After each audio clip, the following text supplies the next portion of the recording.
Fala galera, tudo bom? Espero que todo mundo esteja bem. Voltando aí nos vídeos de clássicos mundiais, hoje eu vou falar um pouquinho sobre o clássico basco entre Athletic Bilbao e Real Sociedad. Eu sempre busco clássicos que estejam fora do grande radar, da grande mídia, né?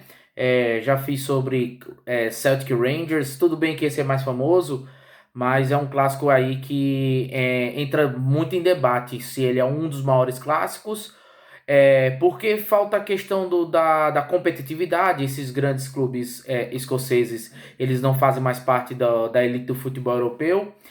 Também falei um pouquinho sobre o clássico turco, né? Galatasaray e Fenerbahçe. Também falei de alguns clássicos do interior, fiz um ranking dos 5 maiores clássicos, que eu acredito que sejam os 5 maiores clássicos do interior do Brasil, né?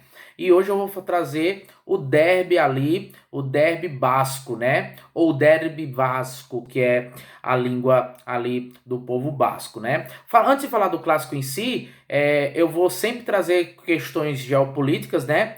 Então já começo falando um pouquinho sobre o território basco. O território basco faz parte ali da parte mediterrânea, né? Do continente europeu, fica na divisa entre Espanha e França, né? Norte da Espanha e sul da França, como vocês estão vendo aí no mapa, né? Esse território já tem há mais de 4 mil anos que vivem esses povos bascos, e por mais que tenha o processo de unificação de toda a Europa ali a partir do século XVIII, século XIX, a junção dos reinos, o povo basco mantém ali suas raízes, sua cultura e principalmente sua língua. Vale ressaltar que sua língua, né, a língua basca, né, ela é uma língua bastante peculiar, uma língua bastante única em toda a região ali da Europa. Certo? Então, 90% do território é espanhol e 10% francês, né? Diferentemente do território do lado francês, a parte espanhola, o território espanhol, é um território que luta constante por independência. Então, esse povo é um povo bastante nacionalista, né? É um povo que tenta ali preservar seus costumes através do patriotismo e nacionalismo. Durante a Guerra Civil, que ocorreu lá no século XX, em meados ali de 36 e 39, no auge ali da efervescência ali da Segunda Guerra Mundial na Europa, chega ao poder o ditador, né, Francisco Franco, e a partir daí você tem a tentativa de exaltar ali o nacionalismo, principalmente espanhol. É tanto que você vai ter ali Madrid sendo o grande núcleo do poder econômico, social, político e cultural também da Espanha, e em detrimento nações e até mesmo nações, perdão, mas territórios e regiões mais periféricas da Espanha vai perdendo seu valor e sua potência econômica, política, social e cultural. Uma dessas regiões é o País Basco, que tem esse nome, né, pelo fato de ser um país, uma região autoproclamada independente, e durante o governo ali de Franco, né, você tem a supressão, a negação dos poderes. Então ninguém podia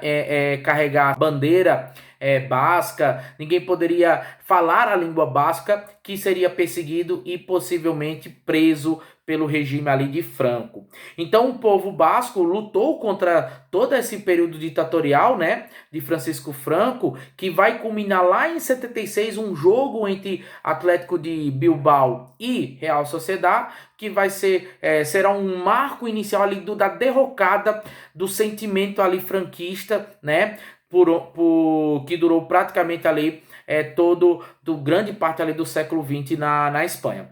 Então, partindo desse ponto, você tem ali a represária do governo ditatorial na tentativa de tirar toda a autonomia do povo basco. A partir daí começa a surgir várias revoltas, né?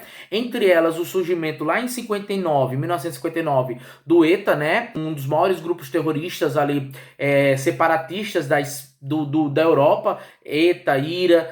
Falei um pouquinho do IRA lá no comentário, um pouquinho sobre o clássico Celtic Rangers, tem a questão ali de Escócia, Irlanda, mas o ETA bastante emblemático ali no território no território espanhol, que vai praticar vários atos terroristas. Atualmente esse grupo perde um pouquinho de poder, já está mais num âmbito mais político. Grande parte de líderes já foram para o lado político, deixou as armas e buscou um pouquinho ali as questões mais políticas, né? E continuando essa questão do povo basco, em 1980 o povo basco na década de 80 ganha autonomia e cria seu próprio parlamento, né? Ele é um país, é considerado um território independente, dependente ali da Espanha, mas tem seu próprio parlamento ali dentro do seu território. Falando um pouquinho das questões geopolíticas do território, vamos entender agora o clássico, né?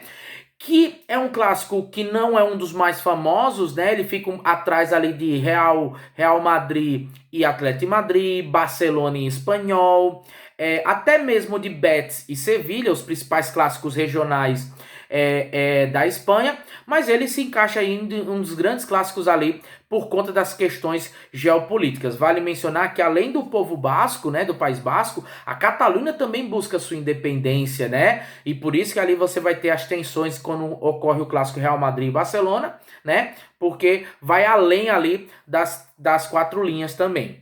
Então, vamos falar um pouquinho desse derby clássico, primeiro analisando a origem tanto da Real Sociedad quanto do Atlético de Bilbao. Falando um pouquinho da Real Sociedad, a Real Sociedad ela vem da elite ali da cidade de San Sebastián. Vale ressaltar que o território ali do País Basco tem várias cidades, né? San Sebastián, Bilbao, Anoeta, entre outras cidades, né? Que também surgem vários outros clubes, como por exemplo o Eibar, né? Deportivo Alavés, são os mais famosos, fora Atlético Bilbao e Real Sociedad. Então, partindo daí, a Real Sociedad ela surge lá em San Sebastián, uma cidade portuária, uma cidade com belas praias, né? E a partir daí você tem o rei, né? O rei Alberto III, perdão, ele faz várias visitas no início do século passado às praias de San Sebastián, e a partir daí ele culmina ali a classificação do país, do clube, do principal clube de futebol da cidade, como a Real Sociedad. Então todo clube espanhol que tem esse termo Real Betis, Real Valladolid, você tem a Real Madrid, obviamente, e a Real Sociedad, são clubes avaliados ali pelo rei, né? São clubes ali avaliados pelo rei. Vale lembrar que você tem a Copa do Rei, em homenagem ao rei. Então, é um clube mais elitizado, das classes mais ricas ali do País Basco, né? Da elite hoteleira de toda aquela região ali de San Sebastián. Já o lado de Bilbao, né? Que é um clube mais antigo, né? Um clube que vai se inspirar ali no Atlético de Madrid, até mesmo pelas cores, né, pela camisa em si, se inspira um pouquinho no Atlético de Madrid, e a partir daí você tem o surgimento do Atlético de Bilbao, que no início era chamado de Atletic, né? Até hoje tem esse termo Atletic em homenagem aos ingleses, certo? Por quê? Porque o Atlético de Bilbao foi originado pelos operários ingleses que foram para a região ali de Bilbao em busca do aço. Vale ressaltar, início do século XX, entre o final do século XIX e início do século XX, você tem ali o auge das revoluções industriais, finalzinho ali da segunda revolução industrial, busca do aço, busca do ferro, e os ingleses, lembrando o meu vídeo sobre revolução industrial e futebol, os ingleses então, eles praticamente difundiram o futebol em várias partes do mundo por conta dos operários ingleses. Citei aqui até alguns países da América do Sul, e também lá na Espanha, o Atlético Bilbao foi fundado por ingleses. Curiosidades que até um certo período era aceitado jogadores ingleses no Atlético Bilbao, porém o principal rival, a Real Sociedad, começou a criticar esses estrangeiros que jogavam por Bilbao, né, pelo Atlético Bilbao, e a partir daí o Atlético Bilbao extinguiu todos os estrangeiros do seu clube, do seu time. Então, uma curiosidade bem interessante é que o Atlético Bilbao não aceita atletas estrangeiros no seu time, né? todos têm que ter origem basca. O interessante é que só recentemente você vai ter ali o primeiro jogador negro que vai jogar pelo Athletic Bilbao, que é Iñaki Williams, tá jogando até na atualidade, né? Até o vídeo ser postado, ele joga pelo Athletic Bilbao, então é o primeiro jogador negro jogando ali por Bilbao. Vale ressaltar que Iñaki Williams é de origem africana, mas nasceu na região ali dos Países Bascos, né? Um grande atleta famoso, campeão do mundo pela seleção francesa, também jogou no Athletic Bilbao, Lizarazu, também aí um destaque aí para ele. Vale lembrar que ele nasceu na parte francesa do País Basco. Detalhes. A Real Sociedad também era um clube que era tipicamente só de jogadores bascos, né? Porém, em 1989, né, devido a uma série de vendas de jogadores, principalmente para o Barcelona, para o Real Madrid, entre eles 3 jogadores, que é o Baquero, né, o Recarte e o Begiristain, né, perdão. Esses 3 jogadores foram vendidos, né? E o Athletic Bilbao era famoso por roubar jogadores, até hoje é bem curioso, roubar jogadores da Real Sociedad. Então, a partir daí, muitos jogadores da Real Sociedad saía do clube. Então o clube começou a comprar estrangeiros, começou a aceitar estrangeiros. O mais famoso foi o campeão pelo Liverpool, que foi contratado pela Real Sociedad ali, lá em meados do início dos anos 90, né? Então a Real Sociedad e Athletic Bilbao vai formar um dos clássicos mais antigos também da Espanha, cerca ali, o primeiro jogo foi em 1929, né? E atualmente clubes tradicionais, o Athletic Bilbao é um dos maiores vencedores da Copa do Rei da Espanha, certo? E a Real Sociedad ainda busca alguns títulos ali para se consolidar como um clube emergente ali do segundo escalão do futebol espanhol. Vale ressaltar ali que é um clássico amigo, né? É um clássico que você vai perceber que não há uma certa rivalidade. Tanto que próprios membros das diretorias, tanto do Athletic Bilbao quanto da Real Sociedad, afirmam que torcem para os seus clubes quando eles participam de competições europeias, né? O diretor do Athletic Bilbao falou que quando a Real Sociedad joga contra os grandes espanhóis, Real Madrid, principalmente Real Madrid, Barcelona, eles torcem na tentativa de engrandecer seu país, né? Aquela questão do nacionalismo e do patriotismo da região. Então, um clássico amigo, você vai perceber que ambas torcidas colocam a bandeira, deixa eu ler aqui a bandeira, que é a bandeira do País Basco, que é Icurrinha, né? Icurrinha, talvez eu esteja falando errado, o pessoal aí que entende um pouquinho da língua basca me corrija aí nos comentários, né?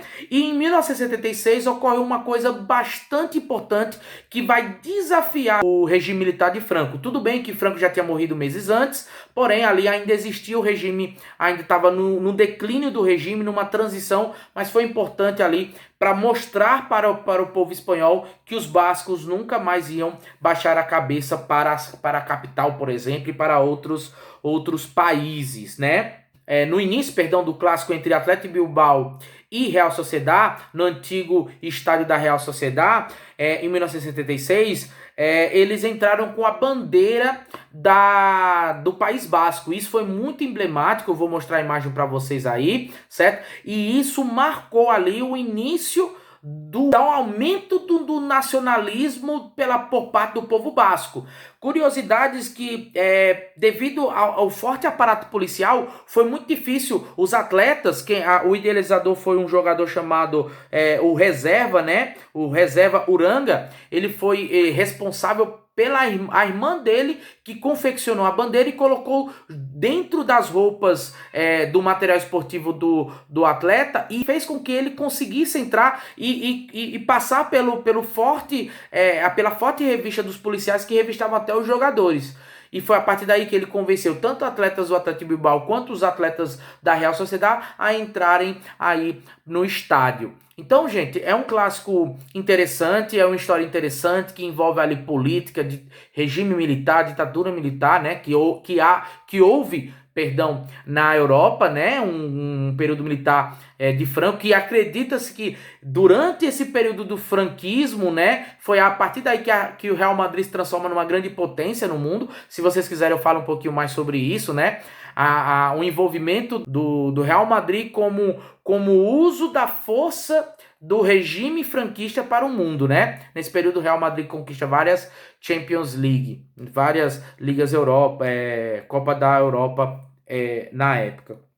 Espero que vocês tenham gostado, certo? Deixem comentários se faltou alguma coisa, se tiverem perguntas, se tiverem sugestões de clássicos aleatórios pelo mundo. Meu canal aqui tá para tirar dúvidas de vocês. Lembrando que ainda tem a minha segunda parte de Geografia da Paraíba para quem quer estudar para concurso aqui no Nordeste, certo? Vou deixar mais vídeos para vocês. Se vocês quiserem me ajudar aí, tá aí meu Pix para vocês ajudarem, para eu fazer uma equipe maior, certo? Tô aqui fazendo um sacrifício grande para deixar aqui vídeos interessantes e educativos, mesmo sendo de forma lúdica, né, questão do esporte, mas questões aí geopolíticas para vocês, beleza? Então até a próxima, curtem o canal, sigam o canal, compartilhem o vídeo, até a próxima e valeu, tchau pessoal!